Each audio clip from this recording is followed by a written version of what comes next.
Clôture à l'équilibre ce soir finalement pour le CAC 40. L'indice parisien aura eu du mal à se décider à aller dans un sens ou dans l'autre tout au long de la journée face au lot d'incertitudes sur le front sanitaire.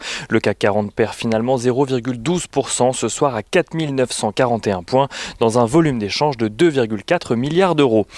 Alors qu'Emmanuel Macron prend la parole ce soir à 19h55 très exactement pour commenter la situation actuelle, les rumeurs vont bon train sur les potentielles nouvelles mesures de restriction en France.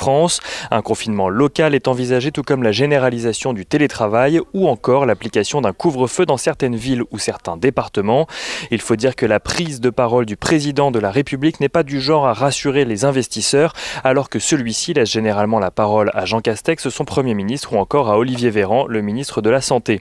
Sa dernière prise de parole sur le sujet remonte d'ailleurs à juin dernier.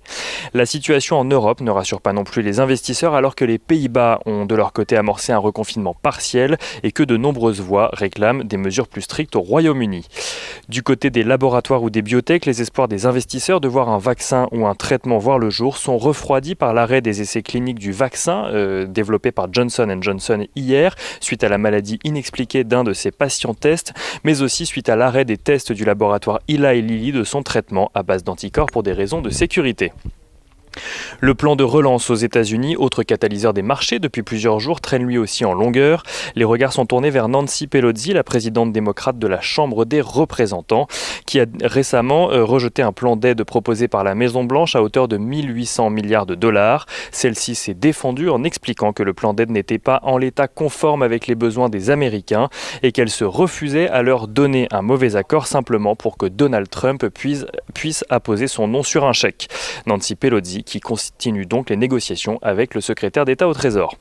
Du côté des publications d'entreprises aux États-Unis, dans un premier temps, Goldman Sachs annonce un BPA record de 9,68$ au troisième trimestre, alors que le consensus en attendait 4,5. À titre de comparaison, la banque affichait un BPA de 4,79$ à la même période l'année dernière. Comme pour JP Morgan, la banque bénéficie de ses activités de trading qui ont progressé de près de 30% sur la période.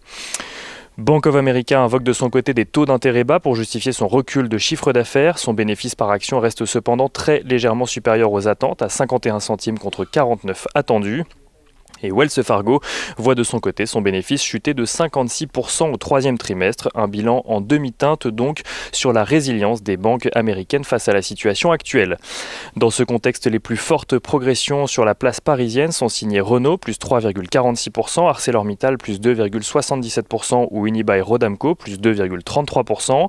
Les bancaires, notamment, effacent elles aussi une partie de leur perte de la veille. Société Générale gagne près de 1%, BNP Paribas 1,17%, tandis que Crédit Agricole s'apprécie à 0,97%. Le secteur du luxe recule de son côté ce soir alors que LVMH publie son chiffre d'affaires trimestriel demain.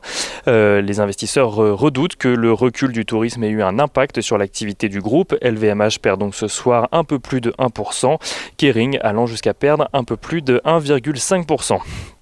Bouygues bénéficie de son côté d'une recommandation d'Exane BNP Paribas qui reste à surperformance sur le titre.